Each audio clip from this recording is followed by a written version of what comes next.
अस्सलाम वालेकुम, क्या हाल चाल है सब लोगों के। पाकिस्तान साउथ अफ्रीका की सीरीज के लिए स्क्वाड्स का अनाउंसमेंट आज हो गया है।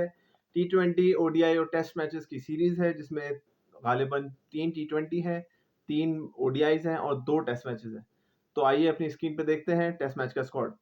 टेस्ट मैच में शान मसूद कैप्टन है, सऊद शकील वाइस कैप्टन है, आमिर जमाल है, अब्दुल्ला शफीक, बाबर है, हसीबुल्लाह, कामरान गुलाम है, खुर्रम शहजाद वापस आए इंजरी के बाद, मीर हमजा हैं और सरप्राइजिंगली मोहम्मद अब्बास आ चुके हैं 3 साल बाद, 3 साढ़े 3 साल बाद। मोहम्मद रिजवान विकेट कीपर, नसीम शाह हैं, नुमान अली हैं, साइम अयूब है, सलमान अली आगा हैं। साजिद खान इस बार स्क्वाड का हिस्सा नहीं बना पाए और इस पर बात करेंगे। ओडीआईज में अगर आप देखो तो रिजवान कप्तान, अब्दुल्ला शफीक, अबरार, बाबर, हारिस, कामरान, हसनैन, इरफान, नसीम, साइम, सलमान, शाहीन, सुफियान, तैयब और उस्मान खान। इसमें सरप्राइजिंगली फ़खर फिर से नहीं आया। टी20 का स्क्वाड देखें, रिजवान कप्तान, Abrar, Babar, Haris, Jahandad, Abbas, Hasnain, Irfan, Umair, Saim, Salman, Shaheen, Sufiyan, Tayyab, Usman Khan backup wicket keeper. अच्छा जी, स्क्वाड ओवरऑल देखें तो बड़ा ही बैलेंस स्क्वाड है, इतना बुरा स्क्वाड नहीं है। नए लड़कों को भी चांस मिल रहा है, एक्सपीरियंस को भी लड़कों को वापस लेके आया जा रहा है और ये अच्छा मैसेज जा रहा है कि आपको हम भूले नहीं हैं और एक पूल बना रहे हैं एक्सपीरियंस और यंग का, जो कि बहुत अच्छी बात है, खुशाइंद बात है और इसमें सबको मौका भी मिलना चाहिए। एतराज़ इस पे सिर्फ ये है कि फ़खर ज़मान क्यों नहीं है ओडीआई टी20 में। अब अगर तो फिटनेस का मसला है तो पहले उसकी फिटनेस कितनी क्या बहुत अच्छी थी। कोई वो क्या मतलब क्या कर लेता था, बहुत ज़्यादा लैप मार लेता था या उसका जो टेस्ट आता था, यो-यो टेस्ट जिसे बोलते हैं, सबसे हाईएस्ट आता था। तो ये क्रिकेट बोर्ड को आइडेंटिफ़ाई करने की ज़रूरत है कि ऐसा क्या हो गया है कि सिर्फ़ फ़खर ज़मां ही प्रॉब्लम का शिकार क्यों हो रहा है? बाकी लड़के बाकी सारे बहुत फिट हैं। ये तो क्रिकेट बोर्ड ही बता सकता है। इतना डायनामिक प्लेयर आपको चैंपियंस ट्रॉफी में वो चाहिए फ़खर ज़मां। अगर आप उसको बाहर रखने की सोच रहे हो चैंपियंस ट्रॉफी से तो मेरी समझ से बाहर है, ये आखिरी ओडीआई सीरीज़ है। उसके बाद आपके पास कोई ओडीआई सीरीज़ नहीं है चैंपियंस ट्रॉफी तक। फिर आपके पास साउथ अफ्रीका का मैच है और न्यूज़ीलैंड का मैच है। तो क्या उसमें भी बिठाने की सोच रहे हो आप चैंपियंस ट्रॉफी में? ये बेवकूफ़ी वाला डिसीज़न है फ़खर ज़मान जैसे प्लेयर के लिए, जो कि इतना डायनामिक प्लेयर है कि अगर चल जाए तो अकेला मैच खत्म कर देता है। वर्ल्ड कप 2023 में पाकिस्तान न्यूज़ीलैंड का मैच अगर किसी को एतराज़ है तो जाके देख ले, अकेले लड़के ने 10-12 छक्के मार के आपको मैच निकाल के दिया था। डक वर्क पे मेहरबानी हो गई थी अल्लाह की और फिर भी इनिंग्स तो चाहिए थी ना ऐसी कि मैच को खत्म ही कर दे, वो फ़खर ने करके दिखाया वहाँ पे। फिर बांग्लादेश के खिलाफ भी बहुत अच्छा खेला। तो ऐसा डायनामिक प्लेयर आप नहीं सोच सकते बिठाने का। अगर उसकी फ़ॉर्म का मसला है तो फ़ॉर्म आ जाएगी, उसको खिला दो, लेकिन आप तो खिला ही नहीं रहे, फ़ॉर्म का पता कैसे चलेगा? फ़िटनेस का इश्यू है तो पहले उसकी कोई फ़िटनेस कोई कमाल ऐसे जॉन्टी रोड्स नहीं था वो। नॉर्मल प्लेयर था और जैसे नॉर्मल आज़म खान को जब चांस दे सकते हो ना भाई वर्ल्ड कप में, तो फ़खर तो उससे लाख गुना बेहतर ही है। उसका अगर ट्वीट वाला मसला है तो उससे अपॉलजी लिखवा के उसके मामले को ख़त्म करना चाहिए था। लेकिन इसको ड्रैग करके पीसीबी अपने लिए मुश्किलात क्रिएट कर रहा है। दूसरा मसला टेस्ट स्क्वाड में अगर देखो तो साजिद खान को बिठा दिया आपने। अब एक बात समझ में आती है कि साउथ अफ्रीका में विकेटें स्पिनिंग नहीं होंगी, विकेटें सीमिंग विकेट होंगी। मगर एक जो स्टार परफॉर्मर है, आप उसको क्या मैसेज दे रहे हो कि आपको हम नहीं लेके जाएँगे? उसकी जगह आप अब्बास को लेके जा रहे हो साढ़े 3 साल बाद। भाई आप 16 बंदे ले जाते, आपको किसने कहा 15 ले जाने के लिए?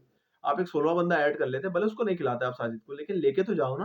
वो डिज़र्व करता है, इतनी अच्छी बॉलिंग करने के बाद, इतने अच्छे मैच जिताने के बाद अगर उसको आप टेस्ट टीम का हिस्सा नहीं बनाओगे, तो उसका भी दिल टूटेगा, मोराल टूटेगा। लेकिन साजिद को मोराल नहीं अपना टूटने देना चाहिए, मोटिवेटेड रहना चाहिए और आगे के लिए और मज़ीद मेहनत करनी चाहिए कि अगर नुमान अली सेलेक्ट हो रहा है और अगर वो नहीं हो रहा है तो और काम करे कि आइंदा वो सेलेक्ट हो और दूसरा स्पिनर बाहर हो। लेकिन फिर भी बारह साजिद के साथ गलत हुआ।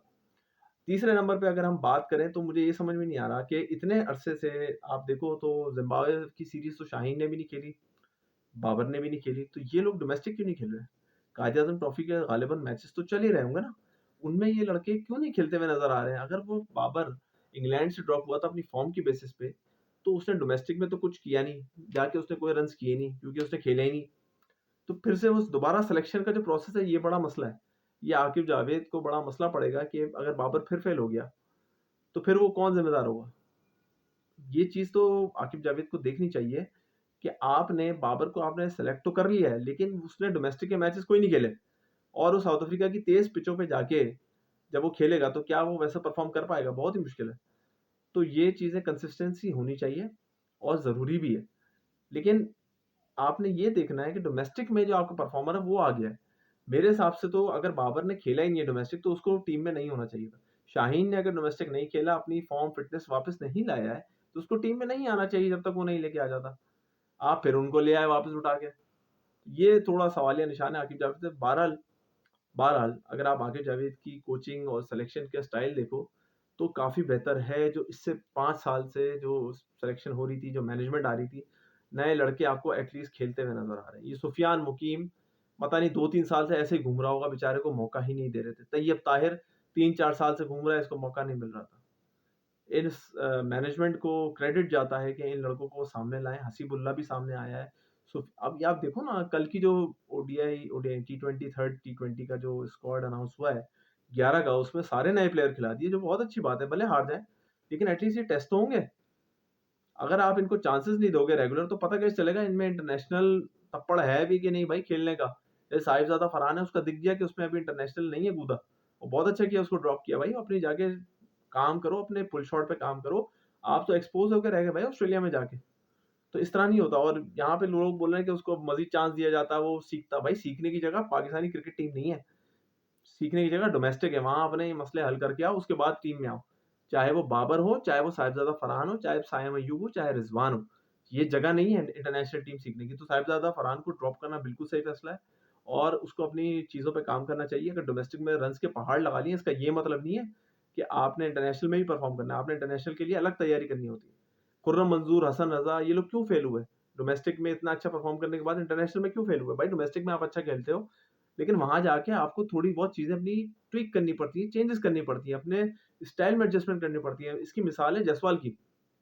पहला टेस्ट मैच अगर आपने बॉर्डर गावस्कर का देखा हो, पहली इनिंग्स में स्लिप में आउट हुआ कैच देते हुए, दूसरी इनिंग्स में आया उसने अपना वो गेम सही कर लिया।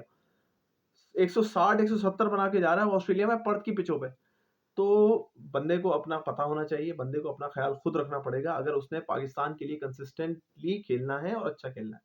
बाकी जी स्क्वाड ओवरऑल अच्छा है, 2-3 डिसअपॉइंटमेंट्स हैं लेकिन वो होपफुली आकिब जावेद ही इसका बेहतर जवाब दे सकते हैं।